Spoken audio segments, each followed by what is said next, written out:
Assalamualaikum warahmatullahi wabarakatuh. Perkenalkan, nama saya Widya Pratiwi, NPM 1915100005. Saya mahasiswi dari Universitas Pembangunan Pancabudi Medan. Kali ini saya akan menjelaskan materi tentang metodologi penelitian akuntansi dengan dosen pengampu Ibu Triwulandari SEMAK.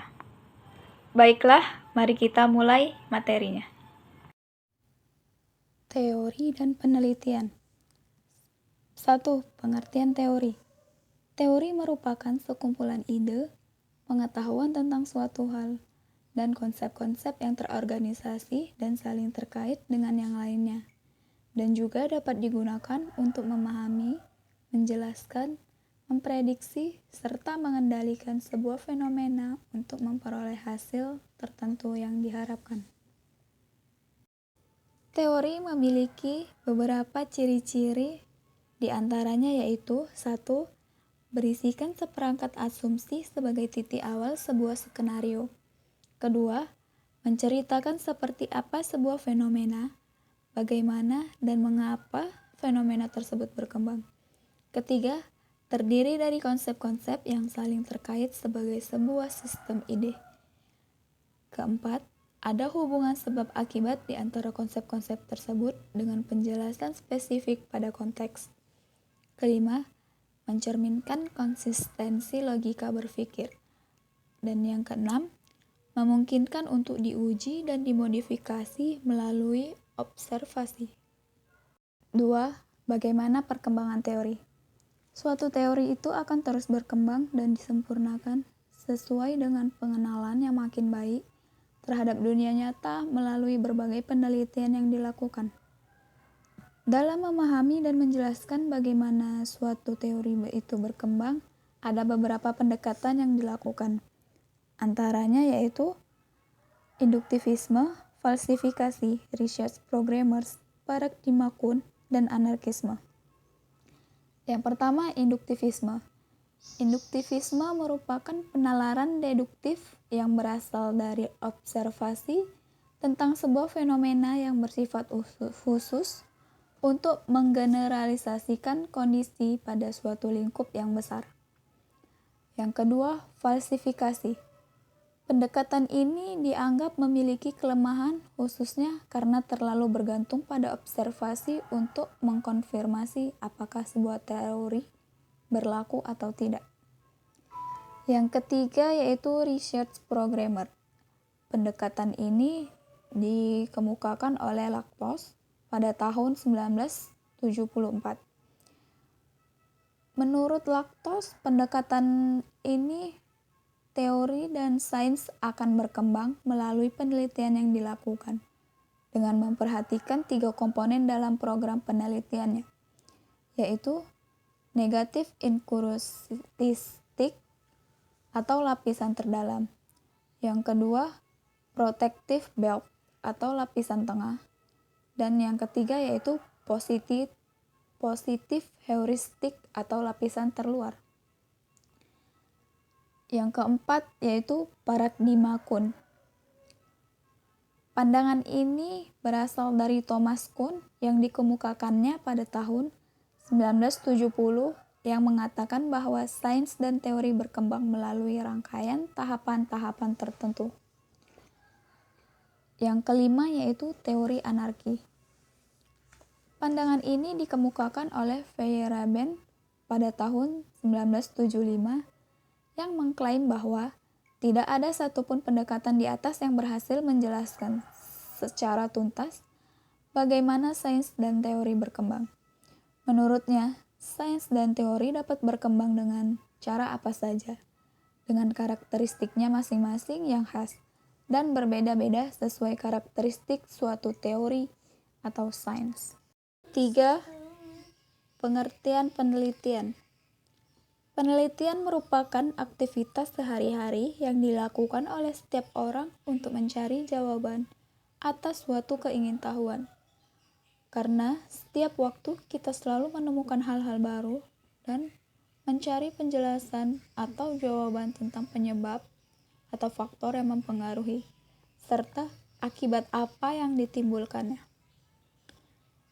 Penelitian itu dapat dibedakan menjadi dua, yaitu penelitian ilmiah dan non-ilmiah. Tujuan penelitian. Berdasarkan tujuannya, penelitian dapat dibedakan menjadi exploratory, descriptive, explanatory, experimental research yang bertujuan untuk mendapatkan gambaran awal tentang suatu fenomena yang belum diketahui atau belum diteliti sebelumnya. Penelitian eksplorasi bertujuan untuk mendapatkan gambaran awal tentang suatu fenomena yang belum pernah atau sangat sedikit diketahui atau diteliti sebelumnya.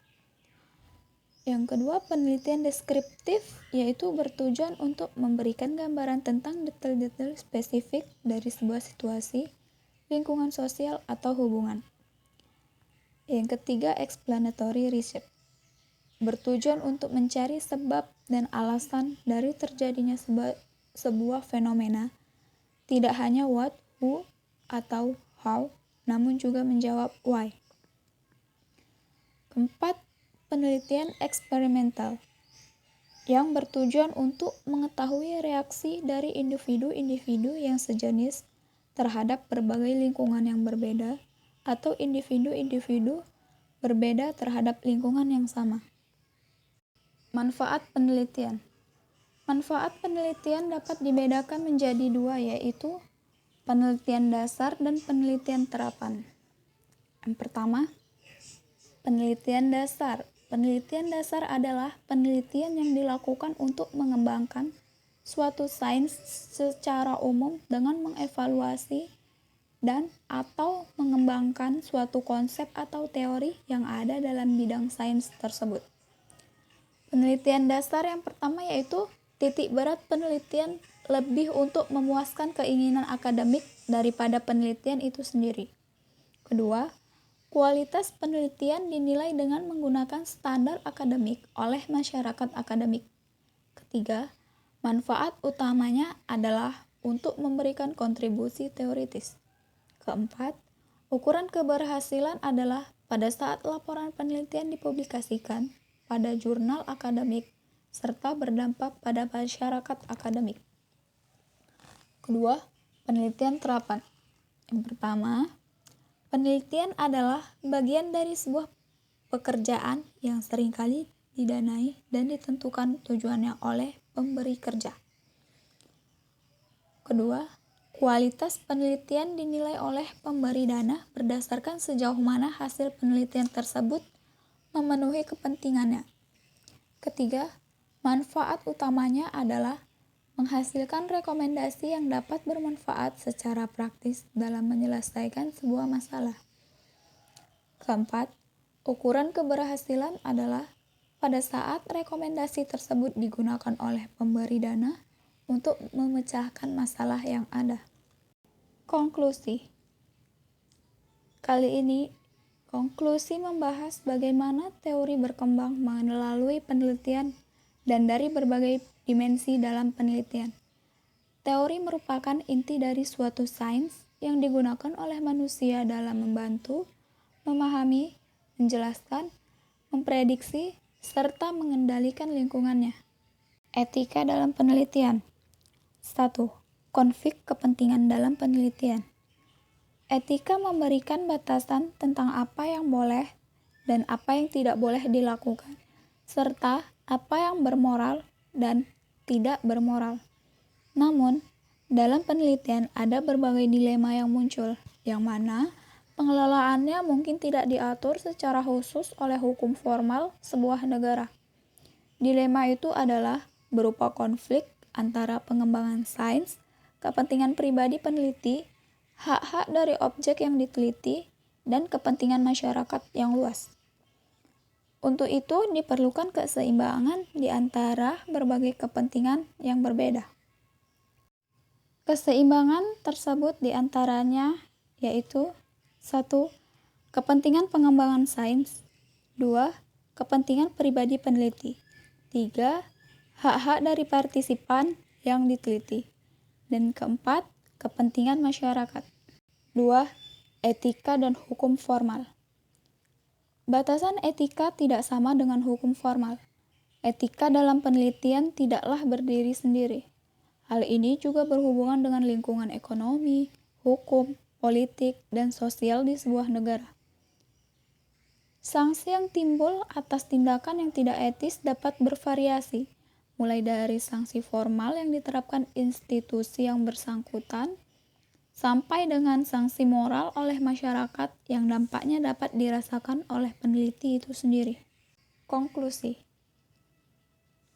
Dalam kali ini konklusi berisikan aspek etika juga hal yang penting yang harus diperhatikan peneliti.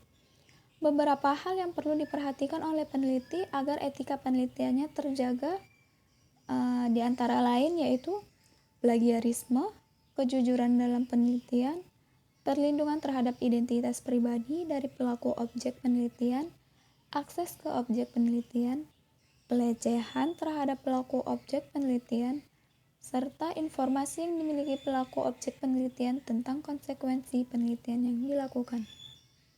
Berbagai pendekatan dalam penelitian ilmiah. Secara umum, ada dua pendekatan dalam penelitian ilmiah, yaitu pendekatan positivisme atau kuantitatif dan alternatif atau kualitatif. Yang pertama yaitu pendekatan positivisme. Dari ilmu eksakta, positivisme adalah pendekatan yang menekankan pada kombinasi antara logika deduktif dan penggunaan alat-alat kuantitatif dalam menginterpretasikan suatu fenomena secara objektif. Dalam pendekatan ini, seorang peneliti mulai dengan sebuah hubungan sebab akibat yang diperoleh dari teori yang lebih bersifat umum untuk kemudian menggunakannya untuk memperbaiki atau memodifikasi teori tentang hubungan tersebut dalam konteks yang lebih khusus atau logika deduktif. Yang kedua, pendekatan alternatif. Pendekatan alternatif merupakan pendekatan yang lebih menekankan pada pemahaman yang bersifat kualitatif dan mendalam tentang fenomena yang diteliti. Pendekatan alternatif memiliki beberapa variasi, di antaranya yaitu pendekatan interpretif, pendekatan kritikal, fenomenologi, feminisme, dan postmodernisme. Namun, dalam pendekatan alternatif, yang paling sering digunakan adalah pendekatan interpretif dan pendekatan kritikal.